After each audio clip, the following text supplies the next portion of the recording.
문답 109문, 110문 읽도록 합니다. 전해봐. 요리문답 109문, 110문입니다. 이 부활 사건은 의인들이나 악인들에게 모두 일어납니까? 그렇습니다. 그렇지만 이 부활은 서로 다른 조건에서 일어날 것입니다.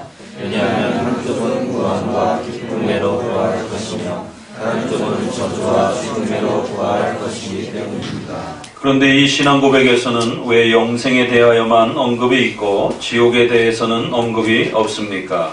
왜냐하면 이 신앙의 열쇠 속에는 성도의 마음에 위로를 주신 것만 기록되어 있는 것입니다. 즉 이 신앙의 요약에는 하나님께서 당신의 종들에게 베푸시는 매력을 우리에게 가르쳐 주신 것입니다. 따라서 여기에 하나님의 나라로부터 지배된 악한 자들에 대해서는 전혀 언급이 없는 것입니다. 사도신경의 이제 마지막 고백은 몸이 다시 사는 것과 영원히 사는 것을 믿사오며 라고 하는 이 두 마디의 종말에 대한 고백을 담고 있다라고 말씀을 드렸습니다. 우리 기독교인들은 내세의 부활을 믿는 아주 중요한 신앙 고백을 가지고 있습니다. 그런데 한국에서는 이 종말론만큼 또 잘못 오해되어지고 변질된 형태로 지난 100여 년 동안 오해를 일으킨 또 그 주제도 없을 정도로 이 종말론 주제는 아주 많은 또 오해와 또 어려움을 한국교회에 끼쳤습니다. 특별히 세대주의 종말론이라고 하는 시한부 종말론, 임박한 종말론이라고 하는 휴거를 극단적으로 강조하면서 이렇게 시한부 종말론을 강조하는 소위 말해서 세대주의 종말론이라고 하는 이러한 가르침들이 한국교회에 너무 많이 영향을 끼쳐서 일반적인 복음주의의 그러한 많은 교회들의 거의 많은 부분들도 다른 부분들은 잘 가르치다가도 이 종말론 부분에 와서는 우리나라가 6.25와 또 일제시대라고 하는 이런 큰 사회적 격변을 겪었기 때문에 곧 천국이 올 것처럼 종말이 임박해져 있는 것처럼 이렇게 가르치는 세대주의적 종말론 이러한 영향들이 상당히 영향을 많이 끼쳤습니다.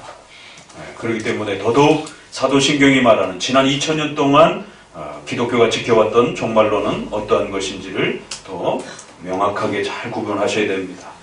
종말론에 있어서 이단이냐 아니냐를 구별할 때는 몸이 다시 사는 것과 영원히 사는 것, 그렇기 때문에 우리의 육체 부활, 그 다음에 그리스도의 재림, 그 다음에 천국과 지옥에 대한 문자적인 고백, 그리고 최후 심판, 이러한 4-5가지 정도가 반드시 고백되어져야 됩니다. 이것이 고백되지 않는다라면 이단으로 정죄받을 수가 있습니다. 그러나 이 외에 좀 더 논의되어질 수 있는 다양한 그러한 종말론에 대한 여러 가지 주제들은 조금 더 여유를 가지고 조금 더 포용적인 그런 또 해석을 가지고 또 접근하기도 합니다. 특별히 보수교회에서 많이 논의하고 있는 천년의 이 요한계시록의 고백을 문자적으로 좀 더 시간적으로 이해할 것이냐 아니면 좀 더 상징적으로 이해할 것이냐라고 하는 그 차이 때문에 전천년 또 후천년 또 상징적인 해석으로 해석하는 그것은 문자적이 아니라 상징적이다. 그래서 무천년. 그래서 이 천년을 좀 더 어떻게 해석할 것인가에 대한 그러한 논쟁은 본질적인 것은 아닙니다. 세 입장 다 존중하는 그런 입장을 갖고 있습니다. 너무 이 부분을 가지고 천년론 해석을 가지고 지나치게 싸우시면 논쟁하시면 안 됩니다. 저희는 좀 더 무천년적인 그러한 해석을 좀 더 옹호하긴 하지만 그럼에도 불구하고 역사적으로 전천년이나 후천년을 주장하는 많은 또 우리 개혁주의 신학자들과 목회자들이 있었기 때문에 다 서로 존중을 합니다.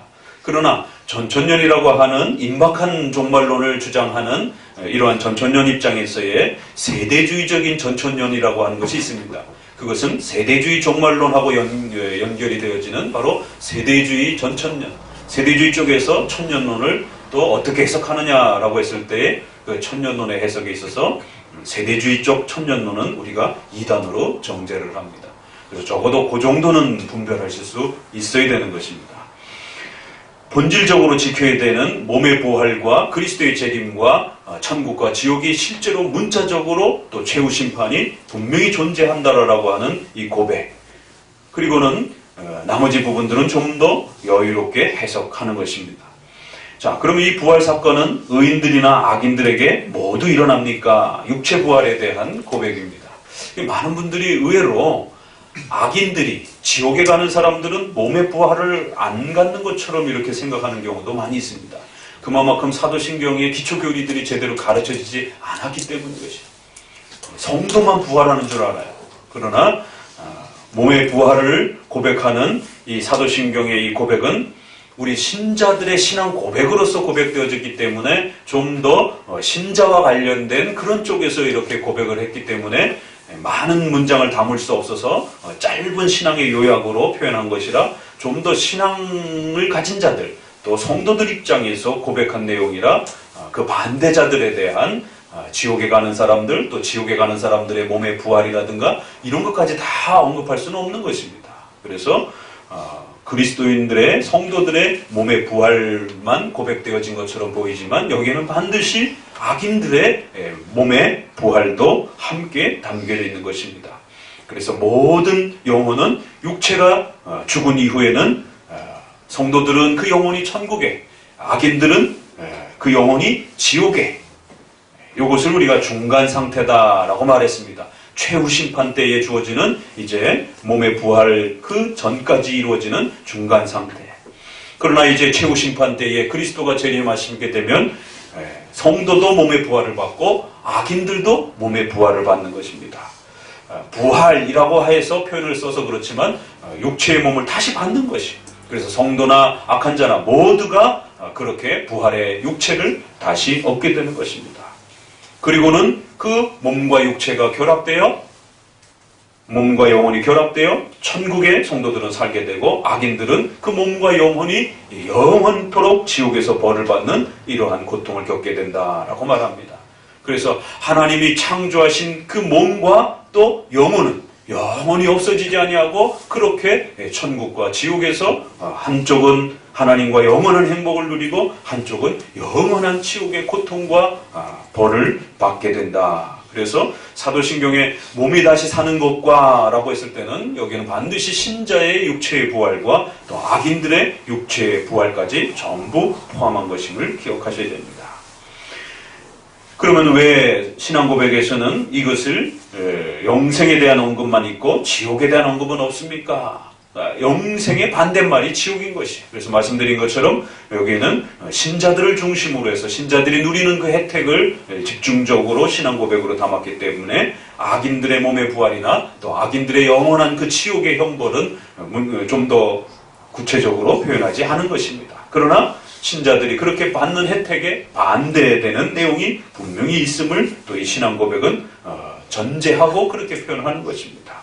그래서 악인들은 몸의 부활과 또 영혼이 함께 영원한 지옥에서 고통과 벌을 받게 된다라고 이렇게 사도신경에서는 종말론의 교리를 우리에게 가르치고 있습니다. 이처럼 천국과 지옥의 분명한 또 문자적인 고백과 또 장소적인 그러한 또 고백들을 지켜나가는 것입니다. 천국과 지옥은 그저 막연한 마음의 평안함이라든가 그러한 다른 문자적인 그런 장소가 없는 그런 것이 아닙니다. 분명히 문자적 고백이고 또 장소를 고백하는 그런 고백임을 명심하셔야 됩니다. 그리고 몸의 부활도 역시 문자적인 고백이요 또 우리의 육체를 분명하게 우리가 다시 얻게 된다라고 하는 그러한 종말론 고백임을 명심하셔야 됩니다.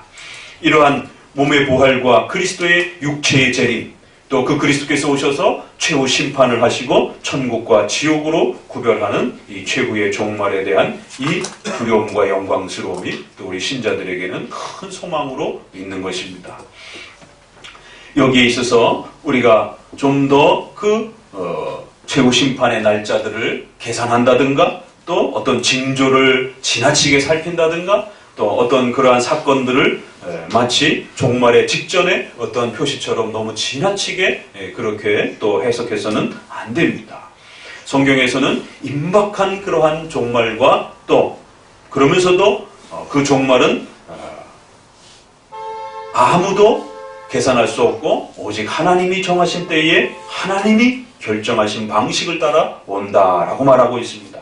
그래서 하루가 천년 같고 천년이 하루 같다, 이런 시간을 씁니다.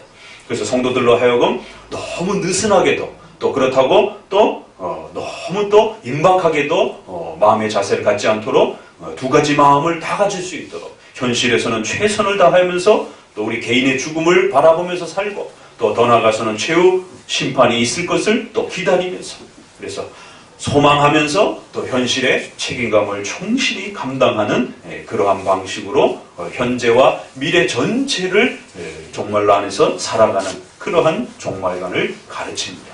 그렇기 때문에 한국교회에 최근에 많은 영향을 끼치는 그러한 몇몇 이단들이 휴거를 준비하면서 또 직장과 가정과 또 국가와 사회생활을 등한시하게 만드는 이런 많은 그러한 가르침들은 굉장히 위험하고 이단적인 그러한 가르침임을 명심하셔야 됩니다. 그러한 악한 이러한 시한부 종말론자들은 사람들의 두려움을 파고들면서 교묘하게 접근해서 그 백성들의 모든 삶을 빼앗는 이러한 아주 악한 방식으로 수많은 역사 속에 등장을 했었고, 또 한국교회도 여전히 등장하고 또 영향을 끼치고 있음을 명심하셔야 됩니다. 우리가 휴거라고 하는 이 단어조차도 사실은 우리 기독교에서는 잘 쓰지 않는 단어들입니다.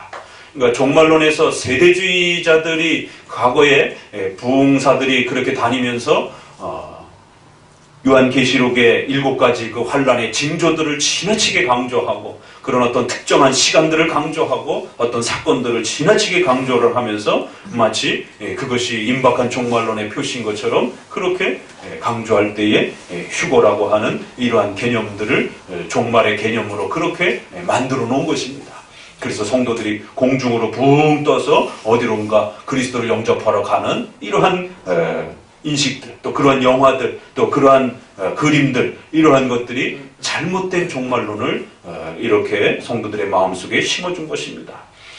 성경에서 들어 올려진다라고 하는 이런 표현들조차도 그것이 헬라 속에서 단순히 공간적인 그런 이동이 아니라 결국 그것은 그리스도께서 전우주적 심판자로서 모든 백성들을 한자리에 모아서 하나님께서 심판하신다라고 하는, 예수님께서 재림하실 때에 구름을 타고 영광 가운데 오신다라고 말합니다. 그럼 예수님이 손오공입니까? 그러니까 그런 부분을 어떤 부분은 문자로 해석해야 되고 어떤 부분은 좀 더 상징적이고 비유적으로 해석을 해야 됩니다. 예수님이 도적같이 오신다. 그러면 예수님이 도적입니까? 그건 아닌 것이에요. 예수님의 그러한 재림이 우리가 생각지 못한 때에 그렇게 급박하게 올 수도 있는 것이고, 또 하루가 천년처럼 또 천년이 하루처럼 오랜 세월에 하나님의 계획하신 때에 올 수 있다라는 것이, 그래서 시간에 너무 매이지 말라라는 것이, 그런 것처럼 예수님이 구름을 타고 이렇게 오신다라고 하는, 구름 가운데서 오신다라고 하는 이런 표현들은 고대 세계의 구름과 하늘을 아주 영광스럽고 두렵게 생각하는 그런 하나의 비유적이고 상징적인 표현이지, 무슨 예수님이 구름을 타고 와서 성도들이 공중으로 붕 떠올라가지고는 예수님을 영접하고, 이게 전형적인 세대주의 종말론자들이 가르친 그런 시한부 종말론의 한 그러한 모습들인 것입니다. 성경적인 사도신경의 종말론은 그러한 부분에 초점을 두는 것이 아니라 몸의 부활과 영원히 사는 것, 이 두 가지 고백에 모든 종말론이 담겨 있고, 그래서 종말론은 지나치게 말을 해도 안 되고 또 분명하게 너무 또 자세하게 말을 해도 안 되고, 성경에서 가르치는 그 정도의 선에 머물러서 성도들에게 가르쳐야 되는 것입니다. 그 누구도 예수 그리스도께서 계신 그 몸이 계신 곳에 지금은 거기가 천국인 것입니다. 그러나 이 땅에 산 자는 그 누구도 거기를 가본 사람이 없는 것입니다. 그저 우리는 성경이 이렇게 가르치는 이 정도의 내용을 우리의 종말로 믿고 고백하는 것이에요. 마치 거기를 가본 것처럼 거기에 무슨 아파트가 어떤 형태로, 또 거기에 무슨 건물이 어떤 식으로, 이렇게 되면 전형적인 시한부 종말론의 그러한 또 위험한 해석들인 것입니다.